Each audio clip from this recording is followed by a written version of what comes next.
안녕하십니까.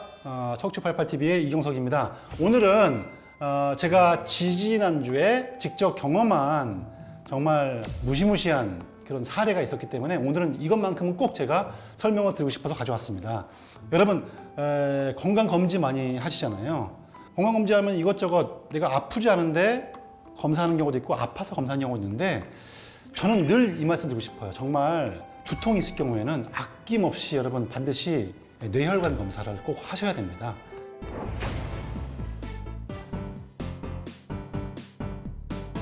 한두 번 있는 거는 관계없습니다. 잦은 두통이 있으신 분은 반드시 하셔야 돼요. 건강하시다 하더라도, 젊다 하더라도.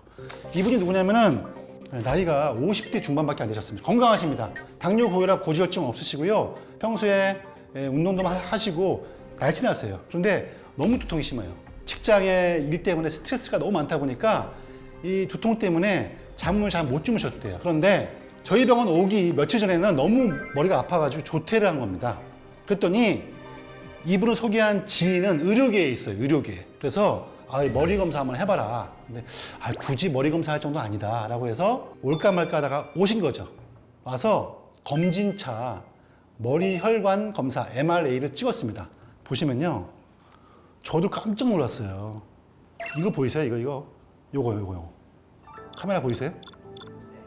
이게 뭐냐면요, 뇌동맥류, 뇌혈관이 풍선처럼 부풀어 올라가지고 정말 터지기 직전입니다. 터지기 직전. 이거 터지면요 99.9% 이분 사망하셨어요. 왜냐면 이 혈관 부위가 굉장히 치명적인 부위거든요. 저도 깜짝 놀랐어요. 저도 굳이 찍을 필요가 있을까요? 라고 저조차도 얘기했는데 찍었더니 이게 나온 거예요. 이분은 바로 그날 뇌동맥류를 막는 수술이 아닙니다. 시술을 하셔가지고 완치가 되셨거든요.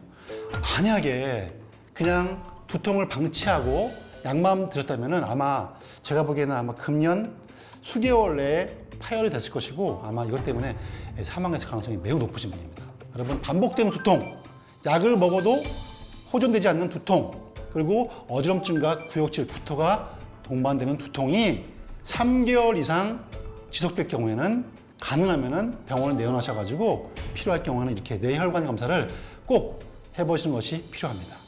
그럼 여기서 질문을 많이 해요. 그러면은 이런 뇌동맥류로 인한 두통과 일반적인 두통은 어떤 차이점이 있나요? 물어보시는데 양상이 다릅니다. 양상이. 저는 항상 말씀드려요. 아파요란 말씀 하시지 말고요. 아파요란 단어 빼고 말씀하세요 하면 이렇게 얘기합니다. 편두통은 쿡쿡 쑤셔요. 찔러요.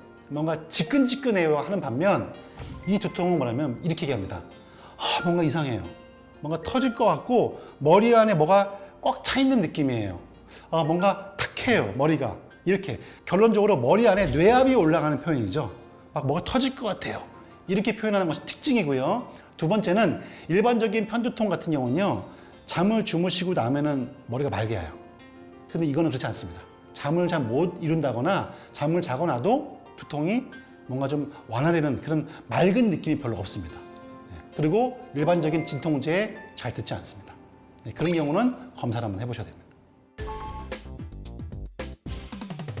그러면 여기서 이 사진은 MRA입니다. MRI로 보는 혈관, 이걸 MRA라고 보고요. MRI는 뇌 조직, 뇌의 실질을 보는 것이 MRI입니다. 대개의 경우는 MRI와 MRA는 같이 찍는 것이 일반적인데요. MRA를 빼고 MRI만 찍는 경우도 있기 때문에 저의 개인적인 생각은 가능하면 MRI를 찍을 때는 MRA도 같이 찍는 것이 훨씬 더 정확하게 진단하는 데 도움이 될 수 있기 때문에 같이 촬영하는 게 좋고요. 그 외에 디퓨전, DIFFUSION, 디퓨전이라는 것도 있는데 그게 뭐냐면은 급성 뇌경색 있죠? 여러분, 생긴 지 얼마 안 된 급성 뇌경색, 뭐 하루 이틀 된 뇌경색은요, MRI에서 안 나옵니다. 신기하게. 뇌세포가 뭔가 좀 손상을 입어야지만 보이는데 손상되는 기간이 필요합니다. 그때 디퓨전을 찍으면 바로 나옵니다. 그래서 뭔가 뇌경색이 의심될 경우에는 의사들이 디퓨전도 추가를 하는 겁니다. 그래서 디퓨전까지 같이 찍는 것이 가장 정확한 검사 툴이 되겠습니다. 검진 차원에서 찍었다가 이런 증상, 이런 병명이 나오게 되면 보험 처리가 되고요. 또 의사의 진단 하에 강력하게 병이 의심된다고 해서 진찰을 해서 찍을 경우에도 일부 보험이 됩니다. 일부 보험. 일부 보험 또는 전면 보험 이렇게 이해하시면 될 것 같습니다. 안녕하세요. 바른자세 송영민입니다. 제가 지난번에 1, 2, 3, 4 마사지라는 목 어깨 마사지를 알려드린 적이 있습니다. 반응이 너무 좋았어요. 그리고 저도 깜짝 놀란 게 댓글을 보니까 이걸 통해서 두통을 개선하고 여러 가지 불편감을 해소했다, 이런 감동적인 댓글들을 많이 달아주셔서 지난번에 알려드렸던 마사지는 약간 스포츠 마사지 성격이 있었어요. 어딘가를 지압하고 꾹 누르면서 비비는 형태였는데요. 아무래도 우리 마사지도 받으시는 분들 보면 다양한 형태들을 선호하시잖아요. 예를 들면 세게 받는 걸 좋아하시는 분들도 있고, 아니면 부드럽게 받는 걸 좋아하시는 분들도 있고, 이번 거는 약간 부드러운 테크닉을 알려드릴까 합니다. 일반적으로 오일 마사지나 스웨디시 마사지처럼 피부와 근막을 쓸어가면서 부드럽고 약간 풍성한 느낌을 줄 수 있는 마사지를 준비했거든요. 한번 저와 함께 배워보겠습니다.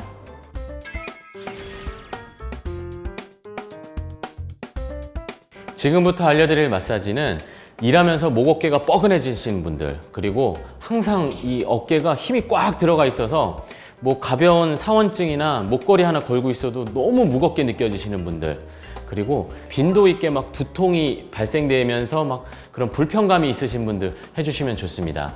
일단 부드럽게 몸을 쓸어가야 되기 때문에 오일이나, 우리 부드러운 오일이나 이런 바디로션 제품들 있죠. 이런 것들을 이용해서 손이나 목에 가볍게 발라주고 시작을 하는 거예요. 1번 마사지를 할 건데, 머리 뒤쪽, 목 아래쪽에 발라주세요.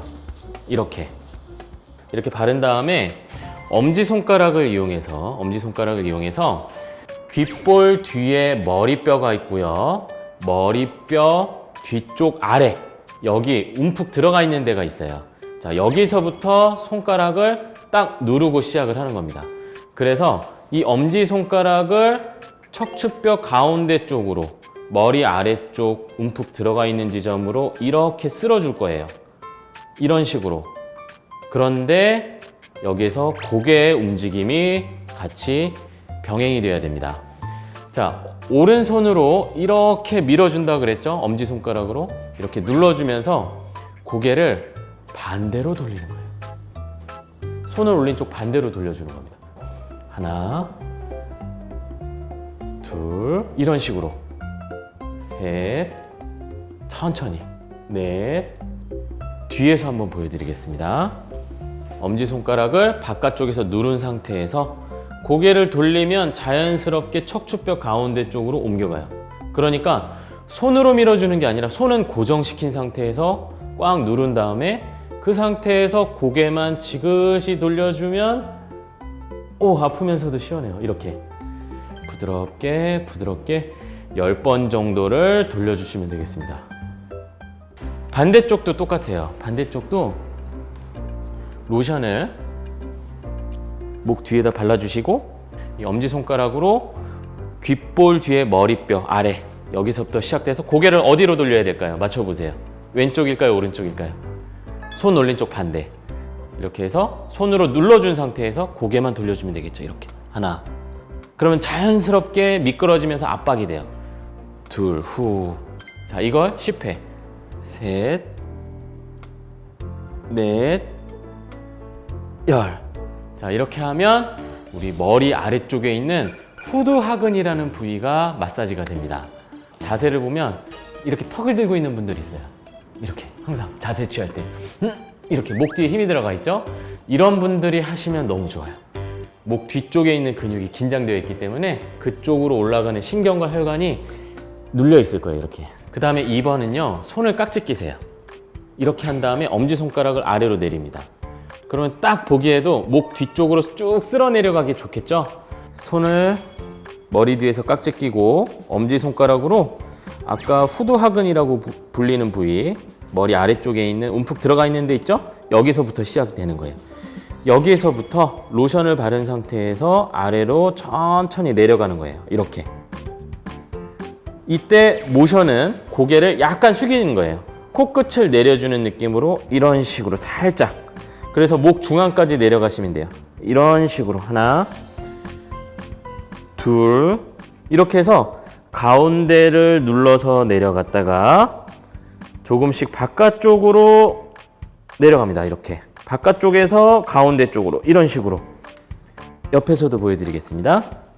자, 손가락을 목 뒤에 이렇게 누르고 이 상태에서 코끝을 내리면서 고개를 약간 숙여주면서 이렇게 꾹꾹꾹 눌러주시면서 쓸어내려 주시면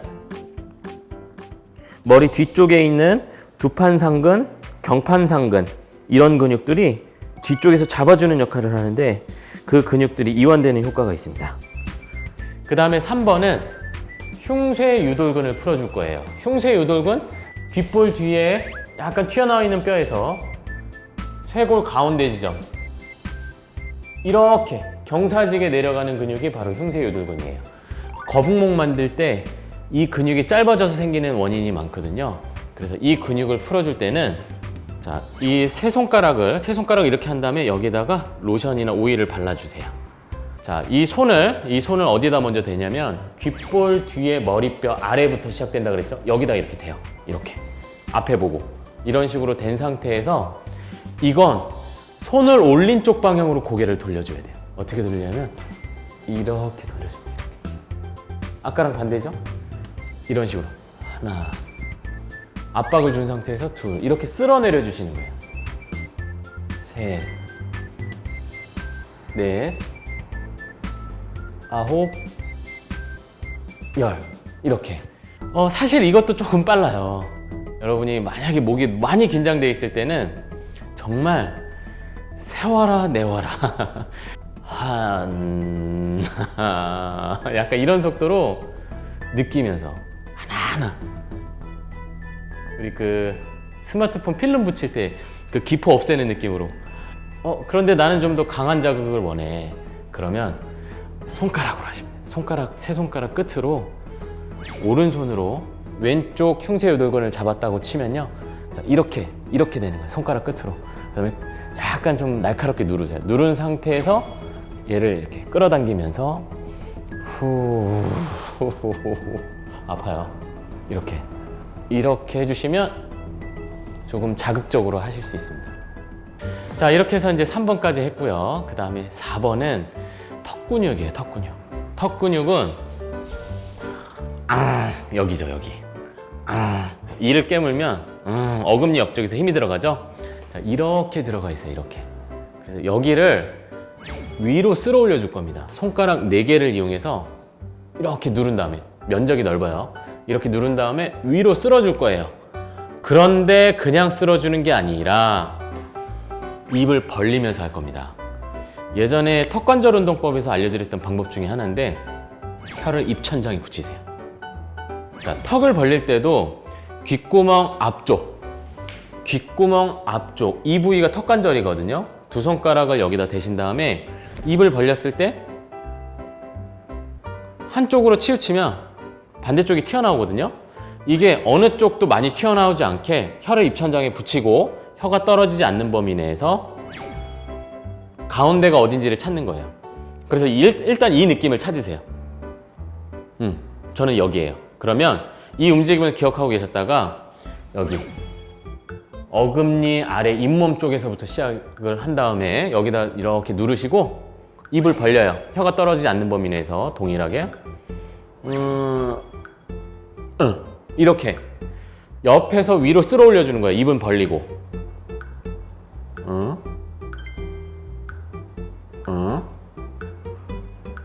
이렇게 10회를 하시면 되겠습니다. 자, 그 다음에 옆머리도 있죠. 옆머리. 이를 꽉 깨물면 여기 측두근이라는 근육이 힘이 들어가요. 여기도 턱 근육이라 그랬죠. 자, 여기는 그냥 로션 이런 거 바르지 마시고 손을 이렇게 네 손가락을 이렇게 하신 다음에 이 근육이 약간 그 조갯살처럼 이렇게 넓게 펼쳐져 있어요. 입을 벌리면서 이렇게 쓸어 올려주는 거예요. 이렇게 하나, 둘, 셋. 앞에서도 모양 보여드릴게요. 턱을 벌리면서 손가락을 펼쳐주면서 옆머리를 쓸어 올려주는 겁니다. 그 다음에 마지막 5번은 손을 부리 모양으로 하신 다음에 전에 알려드렸던 마사지는 꾹 누른 상태에서 이렇게 스포츠 마사지처럼 수직으로 풀었어요. 근육결 수직. 이번에는 이렇게 근육이 지나다니는 그 길 방향에 따라서 그대로 내려갈 거예요. 그래서 로션이나 오일을 어깨 죽지에 바른 다음에 우리 승모근을 스트레칭을 할 때는 고개를 대각선으로 숙여주거든요. 이 모션을 주시면서 그러니까 목과 가까운 쪽에서 바깥쪽으로 어깨 쪽으로 살짝 이렇게 쓸어주는 거예요. 이렇게 하나, 둘, 고개를 대각선으로 이런 식으로 네, 이렇게 그럼 제가 여기가 뭉쳐 있거든요. 그러면 여기에서 꾹 눌러주면서 네, 이렇게 넘어가는 거예요. 네, 이런 식으로 10회 정도를 하시면 되겠습니다. 이렇게 하시고 어깨 한번 이렇게 돌려주시고요. 그리고 고개도 숙인 자세가 조금 있었기 때문에 뒤로 한번 신전 운동을 이렇게 해주시는 거예요. 자, 제일 중요한 이완은 뭡니까? 몸과 마음은 하나죠. 정신적 이완입니다. 그래서 손을 따뜻하게 비벼주신 다음에 눈을 가리고 심호흡하면서 마무리하시면 되겠습니다. 엄지손가락으로 귀를 막고 네 손가락으로 눈을 가리세요. 이 상태에서 심호흡을 하시는 거예요. 코로 들여 마시고 입으로 내쉬고 느긋하게 다시 한번 코로 들여 마시고 입으로 내쉬면서 목 어깨를 이완하는데 훨씬 더 많이 도움이 됩니다. 자, 이런 식으로 1, 2, 3, 4, 5 마사지법을 이렇게 스포츠 마사지처럼 하는 방법도 해주셔도 되고요. 이렇게 바디로션이나 오일을 바르고 부드럽게 해주시면 내 몸이 어떤 걸 좋아하느냐에 따라서 선택해서 잘 활용하시길 바랍니다. 그리고 꼭 중요한 건요. 내가 어딘가 아픈 걸 막 염증 생기고 막 통증이 심해지고 있는데 그걸 마사지로 해결하려고 하지 마시고 내가 안 좋은 부분이 있을 때는 꼭 병원 가시고 만성적인 부분들 있죠. 이 문제가 항상 늘 있었던 문제야. 이런 긴장과 관련된 부분들을 이 마사지를 통해서 해소해 보시길 바랍니다. 안녕하세요. 아이좋아 B&B 강남 밝은 세상안과 이인식 원장입니다. 평소 두통이 심해서 힘들게 사셨던 분, 두통에 시달리셨던 분, 가끔 안과에 가서 두통을 해결하는 경우도 꽤 있습니다. 신기하시죠? 다른 과 선생님들이 보고 어휴 명의세요? 뭐 안과 의사가 두통도 고치네요. 하지만 그런 일이 적을 것 같지만 의외로 많습니다. 제가 오늘 안과에서 고칠 수 있는 내가 두통 때문에 몇 년 동안 약을 먹었는데 그게 눈 때문이었구나 하는 경우를 설명을 해드리겠습니다.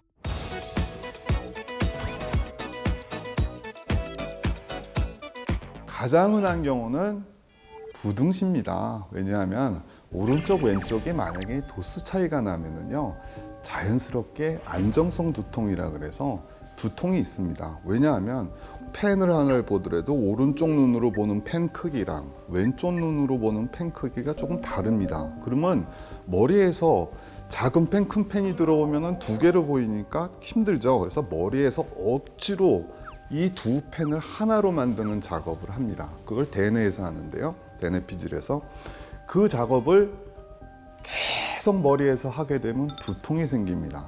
남들은 보는 일이 그렇게 힘든 일이 아닌데 이 부등시가 있는 분들은 머리가 항상 우리 그냥 걸어가는 길을 쌀 한 가마니를 걸는 거랑 똑같습니다. 항상 쌀 한 가마니에 무게를 져야 되기 때문에 그것 때문에 사실은 두통이 생깁니다. 근데 부등시 때문에 안정통이 올 때는요 사실은 두통만 있는 게 아닙니다. 심한 경우는요 위장장애가 오는 경우 있어요. 그래서 두통이 있고 한 몇 년 동안 위장약을 먹고 그랬는데도 낫지도 않고 그래서 안과에서 딱 봤는데 이거는 그렇습니다. 그래서 안경을 바꾸거나 렌즈를 체인지를 한다거나 아니면 수술을 한다거나 그래서 수술하고 나서 저 두통도 없어졌고요. 그동안 먹던 위장약 다 버렸습니다. 하시는 분도 있습니다. 그래서 본인도 약간 짝눈이라면 한번 꼭 의심을 해보셔야 됩니다. 두 번째 두통은요. 이것도 사실은 문제인데 이 두통은 옛날에는 그렇게 많지는 않았습니다. 근데 요즘 40, 50, 60대에 무지하게 많이 생긴 두통인데요. 노안 때문에 생긴 두통입니다. 왜냐하면 옛날에도 노안은 있었죠. 지금만 있는 건 아니니까. 뭐가 차이점이 있냐 하면은 주로 주범을 얘기하면 핸드폰입니다. 핸드폰 봐야 되거든요. 안 벌써 전화 왔고 무슨 문자 메시지 보고 카톡을 왔는데 보기는 해야 되는데 보이지는 않고 어떻게 보냐? 찡그려서 오만상을 보르고 눈에 있는 근육이란 근육은 다 써가면서 보게 됩니다. 당연히 두통이 올 수 있습니다. 뭔가 오랫동안 하고 나면 아 머리 아프다 그러는 경우 많습니다. 근데 노안도요. 똑같이 노안이 오면 좀 두통이 덜한데 한쪽만 노안이 더 심하게 온 눈이 있어요. 예, 그러면 그쪽 한쪽을 더 써야 되기 때문에 2배로 힘을 더 쓰게 됩니다. 그래서 노안이 왔고 약간 부등식까지 같이 있다. 그러면 두통이 아주 심하게 됩니다. 두통의 원인은 바로 노안입니다. 돋보기를 쓰거나 아니면 역시 이것도 수술로 해결할 수 있는 두통이고요. 이제 세 번째 두통은 좀 무서운 두통입니다. 녹내장 때문에 생기는 두통인데요. 녹내장은 우리가 실명하는 질환으로 알고 있습니다. 녹내장 걸리면 눈이 실명도 할 수 있다. 근데 녹내장이 왜 무서우냐 하면은 조기 발견이 어렵다. 빨리 발견을 해서 시신경이 망가지기 전에 치료를 해야 된다. 근데 문제는 녹내장 초기 증상이 애매하다. 녹내장 초기 증상이 혹시 뭔지 아세요? 녹내장 초기 증상은요. 약간 두통이 있고 약간 무기력해지고 조금 침침하면서 약간 이 눈이 약간 빠지는 것 같은 살짝 눈이 묵직하게 누른다 그러죠. 예, 그런 느낌이 있고 이게 바로 녹내장의 초기 증상인데 아마 웬만하신 분들은 다 요즘 침침하고 무기력하고 약간 보이는 것도 그렇고 이게 녹내장인가 하고 걱정하실 겁니다. 녹내장은 안과에 가서 한 번만 검사하시면 금방 알 수 있는 거니까 너무 걱정하지 마시고요. 그리고 녹내장 중에서 그 폐쇄각 녹내장이라는 게 있어요. 폐쇄각 녹내장은 뭐냐면은 방수가 이제 나가는 길이 막히는데 이게 줄도 이제 눈 감고 잘 때 그 폐쇄각이 조금 더 생기거든요. 그래서 잘 때 안압이 올라가는 경우도 있어요. 그래서 야간에 밤만 자고 잘 때만 되면 머리가 지끈지끈 아프고 그럴 때도 한번 녹내장을 의심을 해봐야 됩니다. 이 세 가지가 바로 가장 흔하게 안과적 원인으로 눈 문제로 생길 수 있는 두통이고요. 그렇게 드물지도 않은 누구한테 잘 생각해 보니까 나도 그런 것 같다. 혹시 의심이 간다면 안과에서 한번 검진을 받아보시면 큰 도움이 될 수도 있습니다. 내가 정말 너무 저 사람만 보면 머리가 아프다 이런 분들도 있거든요. 그것을 피하셔야 됩니다. 내가 저 사람 보면 머리 아픈 사람이 바로 우리 남편이라고요. 이제 이런 분들도 있으실 거예요. 네, 그럼 이제 남편을 안 볼 수는 없고요.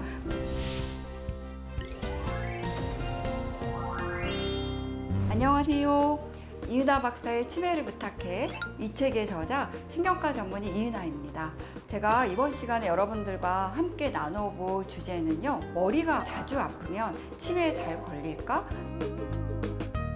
보통 이제 우리가 두통 막 이러면 내가 막 긴장하고 스트레스 받으면 이런 이제 목이나 이런 데 근육들이 막 경직이 되고 이러면서 생기는 약간 스트레스성 두통이라든지 혈관들이 과도하게 수축하거나 이완하는 그런 과정에서 생기는 그런 이제 편두통 이런 것들을 우리가 많이 이야기를 합니다. 그 이외에도 사실 두통은 모든 신경계 질환의 첫 사인일 수가 있습니다. 예를 들면 뇌경색이라든지 뇌출혈이 오기 전에도 사실은 이제 극심한 두통이 생길 수가 있고, 그다음에 우리가 파킨슨이라든지 이런 퇴행성 질환이 오는 분들도 이제 두통을 더 자주 느낄 수가 있습니다. 그런데 이 두통과 치매와의 연관에 대한 그런 연구들이 보고되기 시작을 했습니다. 이제 대표적인 게 우리가 이제 편두통을 앓고 있었던 분들이 나중에 이렇게 노화가 되면서 머리 사진을 찍어 보니까 뇌 안에 어떤 백질 변화가 좀 많이 더 심하게 있더라. 이제 이런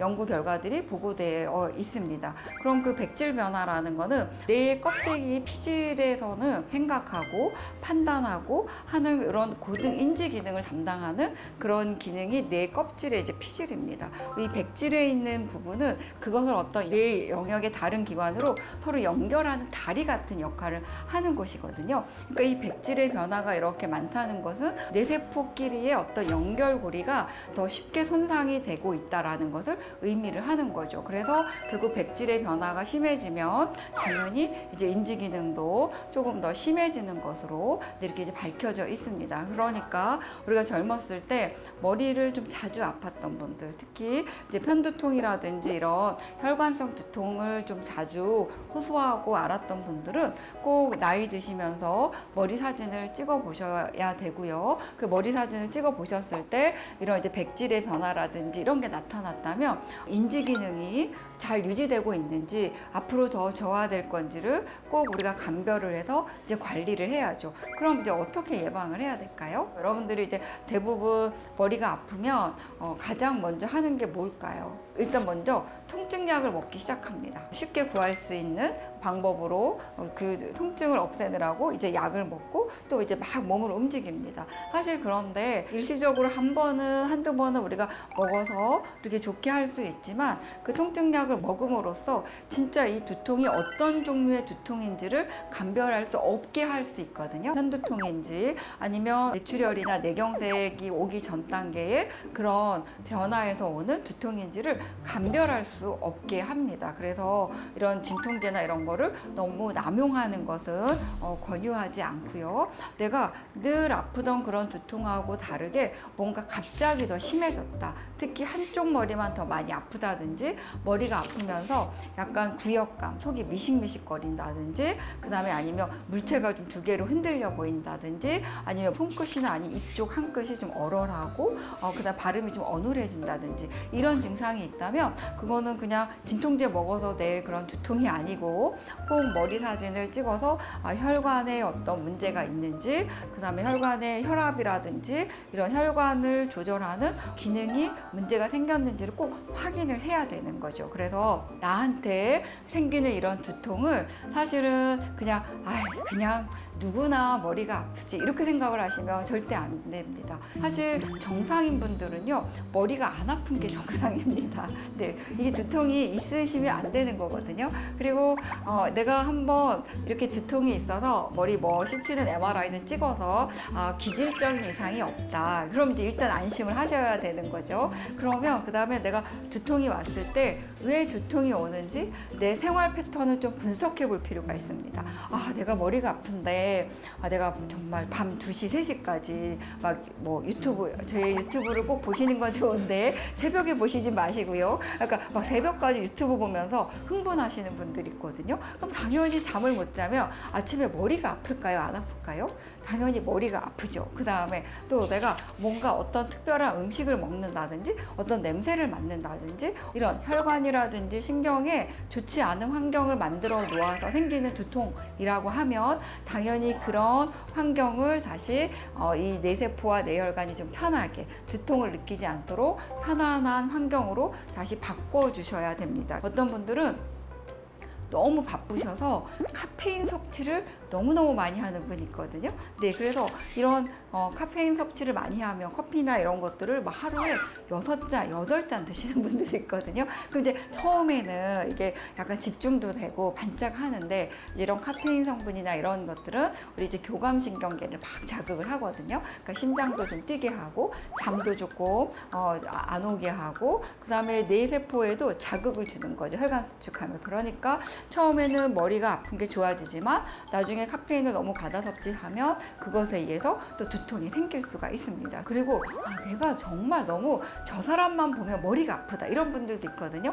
너무 스트레스를 받는 거죠. 어떤 환경 자극. 그러면 그것을 피하셔야 됩니다. 내가 그 사람만 보면 화가 나고 막 이러는데 그분을 계속 만나면서 머리 아픈 일을 계속 반복할 필요는 없잖아요. 그럼 원장님 싫어. 내가 저 사람 보면 머리 아픈 사람이 바로 우리 남편이라고요. 이제 이런 분들도 있으실 거예요. 그죠?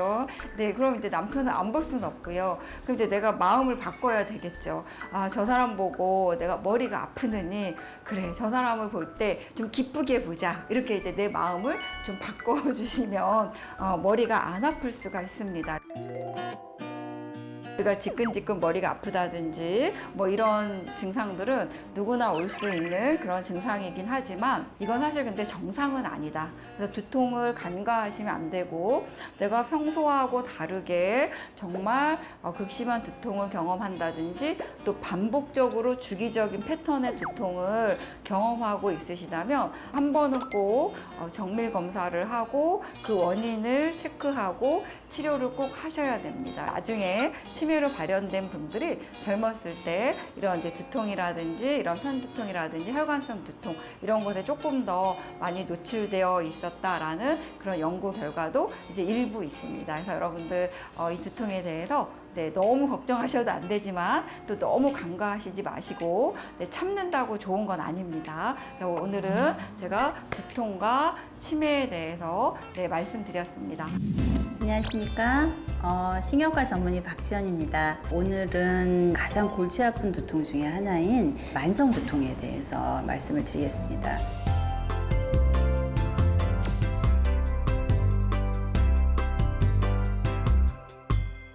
만성 두통은 오래된 두통이란 뜻인데 이게 그럼 얼마나 오래돼야 만성 두통이라고 하느냐 하면은 한 달에 보름 이상, 그러니까 한 달에 절반 이상을 이제 머리가 아프고, 그러니까 매일 아플 필요는 없어요. 내가 일주일에 한 서너 번 아파. 그것도 이제 계속되면 만성 두통인데 이런 보름 이상 지속되는 두통이 3개월 이상 지속된다. 그러면 그때부터 만성 두통이라고 얘기를 합니다. 원인도 다양하고 그리고 정확한 원인을 찾기가 좀 어려운 경우들이 많아요. 왜냐하면 만성 두통이 계신 분들은 약도 이약저약 많이 드시고 뭐 별별 두통에 좋다는 것도 해보시고 해서 두통의 양상이 처음하고는 많이 변화되는 경우가 많아서 원인 질환을 진단하기가 쉽지는 않지만 꾸준하게 치료를 하시면은 얼마든지 진단과 치료를 할 수 있는 질환입니다. 그럼 만성 두통은 어떻게 진단을 해야 하느냐? 어떤 두통이나 만성 두통이 될 수 있습니다. 원발 두통도 만성 두통이 될 수 있고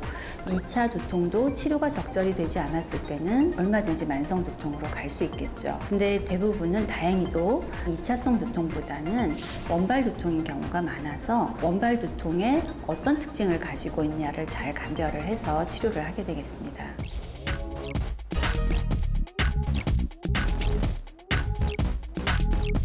만성 두통으로 처음부터 시작한 분은 당연히 없습니다. 처음에는 다 있다 없다 하다가 나중에 이게 치료가 적절히 되질 않으면서 만성 두통이 되는 건데, 일단 위험 요인을 보면은 간간이 생기는 사파성 두통이 아주 자주 있으셨던 분들, 그러니까 자주라면 일주일에 한 번 이상을 얘기를 합니다. 그다음에 이제 급성기 약물, 우리 급성기 약물이란 무엇을 얘기하냐면 내가 일단 아플 때 먹었던 진통제를 말합니다. 그 진통제를 많이 드셨던 분들이 만성 두통으로 갈 위험도가 높고, 생활 습관, 이제 수면 부족, 음주 이 두 가지는 굉장히 중요한 두통의 악화 요인입니다. 그래서 두통이 없던 분들도 잠 못 자고 술 먹고 즐겁게 놀면 그 다음날 머리 띵하게 아프죠. 근데 두통의 성향을 갖고 있던 분들은 이런 수면 부족이나 음주, 과로, 스트레스 이런 문제들이 이제 심각한 그 두통의 악화 요인으로 작용할 수 있습니다. 그리고 카페인.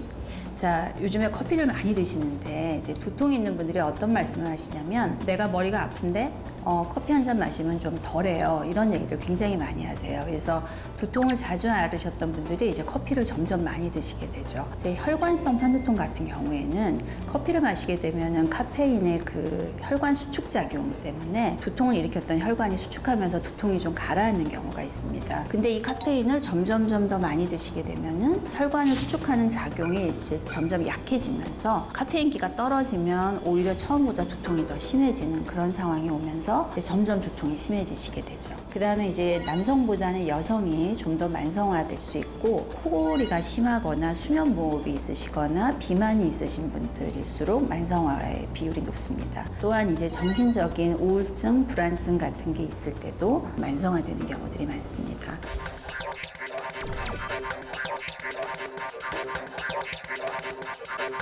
모든 두통이 다 만성화될 수 있지만 가장 대표적인 만성 두통은 세 가지가 있습니다. 하나는 편두통, 만성 편두통, 그리고 만성 긴장형 두통, 그 다음에 약물을 많이 먹어서 생기게 되는 약물 과다 두통, 이렇게 세 가지로 나눠볼 수 있습니다. 자, 그러면 우리 편두통이란 이제 무엇일까요? 편두통 하면은 이제 우리 한자에서 보시다시피 한쪽 머리가 아프다라고 이제 돼 있죠. 그래서 한쪽 머리가 아프신 분들이 아, 내가 편두통이 있구나라고 얘기를 하시는 경우가 많은데 이게 다 맞는 말은 아닙니다. 왜냐하면 영어로 편두통을 마이그레인이라고 표현을 하는데 마이그레인은 이제 한쪽 머리가 아프다는 뜻이 아니라 옮겨 다니는 통증이다라는 뜻이거든요. 물론 편두통이 한쪽 머리만 아픈 경우도 있지만 이제 전체가 아플 수도 있고 어떤 경우는 뒷목만 아플 수도 있고 아니면 눈만 아프거나 심지어는 이제 귀만 아프다 이러는 두통 양상을 보일 수가 있죠. 그래서 편두통은 아주 다양한 두통이 발생을 할 수 있습니다. 그 다음에 두통으로만 끝나는 병이 아니라 여러 가지 이제 두통하고 상관없을 것 같은 증상들을 많이 일으키는데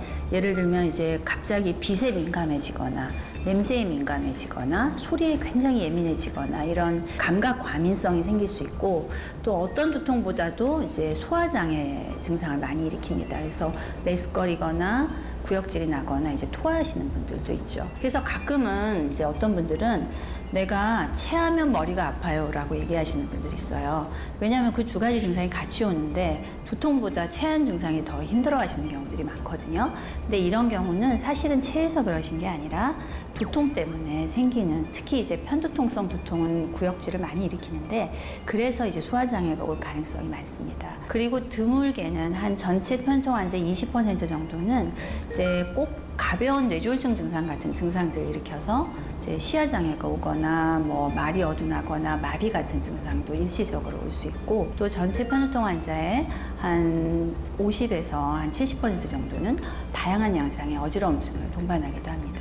그럼 이 편두통이라는 도대체 왜 생기는 병이냐? 뇌 검사를 해도 아무것도 안 나타나는데 이게 이제 굉장히 복잡한 이제 병태 생리가 있긴 하지만 가장 간단하게 얘기를 드리면 유전적으로 내가 부모님한테서 물려받은 뇌가 두통을 유발하는 자극에 대해서 민감한 거예요. 이런 뇌를 갖고 있다 그래서 전부 다 편두통이 생기는 것이 아니라 어떤 두통을 유발할 수 있는 자극이 오게 되면은 그때 이제 그 자극에 민감한 뇌가 반응을 해서 두통이나 어지럼증이나 다양한 편두통의 증상을 일으키는 것입니다. 그럼 이제 이런 편두통이 간간히 생기는 경우를 이제 사파성 편두통이라고 하죠. 대부분의 환자분들이 사파성 편두통이고, 근데 이 사파성 편두통이 점점점 자주 생기다가 앞서 말씀드렸던 그런 두통의 악화 요인들이 생기면서 그냥 계속 두통이 생기는 그런 만성 편두통으로 넘어갈 수가 있는데 1년에 한 2에서 3% 정도의 환자분들이 만성 편두통이 되는 것으로 알려져 있습니다. 그래서 이런 분들은 일단 갑작스럽게 두통이 확 편두통성 발작이 오고 그 다음에 그게 완전히 가라앉질 않고 약한 두통이 쭉 긴장형 양상의 두통들이 지속이 되다가 또 어떤 상황에서 또 확 악화되는 두통들 이런 상태를 이제 계속 지속적으로 가지게 되죠. 만성 편두통이든 아니면 다른 타입의 두통이든 잘 관찰을 해보면은 이제 어떤 분들이 있으시냐면 내가 머리가 아파서 이 약 저 약을 많이 먹었다. 이렇게 많은 약들을 먹었는데 약 기운이 점점점 없어지고 약을 먹으면 한 1시간은 괜찮은데 그 뒤엔 두통이 더 나빠지더라. 이제 이렇게 얘기를 하시는 분들이 있어요. 이제 이런 분들 중에 잘 관찰을 해보면은 실제로 이제 두통이 있죠. 그 두통이 대부분은 원발성, 그러니까 편두통이나 긴장형 두통 같은 원발성 두통이 있는데 이런 두통이 있으신 분들이 그 진통제를 이제 자주 드시다 보면은 그 약 자체 때문에 두통이 가라앉지 않는 아주 모순적인 상황에 이제 봉착하시는 분들이 있습니다. 그러면 내가 약을 얼마나 많이 먹어야 약물 과용 두통이 생기느냐? 우리가 보통 보면은 한 달에 10번에서 15번. 그러니까 한 달에 거의 절반이죠. 근데 심하신 분들을 보면은 거의 매일, 그것도 하루에도 몇 번씩 약을 드시는 분들 굉장히 많으세요. 그래서 이런 식으로 한 달에 반 이상의 날을 이제 다양한 양상의 진통제들을 3개월 이상 계속 복용을 하고 두통이 가라앉지 않는 상태에서는 약물 과용성 두통, 그러니까 원래 두통보다는 약물 자체에 의한 두통을 의심을 해야 됩니다. 근데 내가 진통제를 먹는데 왜 두통이 심해지느냐고 이제 의아해 하실 텐데 이 약물 과용 두통은 그 진통제 효과가 이제 떨어지게 되면은 뇌에서 이 통증을 전달하는 회로에 이상이 생깁니다. 그러니까 그 이상이 점점점 통증을 민감하게 느끼고 그 진통제 효과가 없어지면 평소 상태보다도 훨씬 더 민감한 통증 상태가 되기 때문에 이제 진통제 없이는 안 되고, 그리고 처음에는 한 알로 되던 게 이제 두 알, 세 알을 먹어도 해결이 안 되는 그런 상황이 되시는 거죠. 이런 약물과형 두통을 참 많이 병원에서는 볼 수가 있습니다. 그래서 이런 약물과형 두통은 일반적인 치료에는 반응을 잘 하지를 않습니다. 그러니까 진통제를 먹어도 안 되는데 거기에 더 많은 진통제를 쏟아부어도 해결이 안 되는 거죠. 그래서 이런 약물과형 두통은 단번에 고치겠다 이런 생각보다는 이제 점진적인 완화를 목표를 두셔야 되고, 일단은 약을 끊는 것이 매우 중요합니다. 근데 이 약을 이제 어떻게 끊느냐 하는 것도 환자한테 굉장히 이제 중요한 문제인데, 단번에 끊을 수 있습니다. 그냥 내가 맨날 하루에 몇 번씩 먹던 약을 단번에 딱 끊는 경우가 있고, 점진적으로 줄이는 경우가들이 있는데, 대부분은 의사들은 단번에 끊는 것을 추천을 드립니다. 단 이제 마약 계통의 진통제나 아니면 벤조다이아제핀 같은 진정제 계열의 이제 진통 효과를 보는 약들을 드신 분들은 금단 증상이 올 수 있기 때문에 이런 경우는 이제 서서히 끊을 수 있게끔 도와드리죠. 그래서 이렇게 쭉 노력을 하시면은 초반에는 좀 악화되시는 경향이 있지만은 대개 이제 3개월에서 6개월 사이에 약도 다 끊고 두통도 없는 상태로 호전이 되실 수 있습니다. 자, 그 다음에 이제 긴장형 두통이 있습니다. 만성 두통으로 가는 두통 중에. 이 긴장형 두통은 우리 두통 중에 가장 흔한 타입입니다.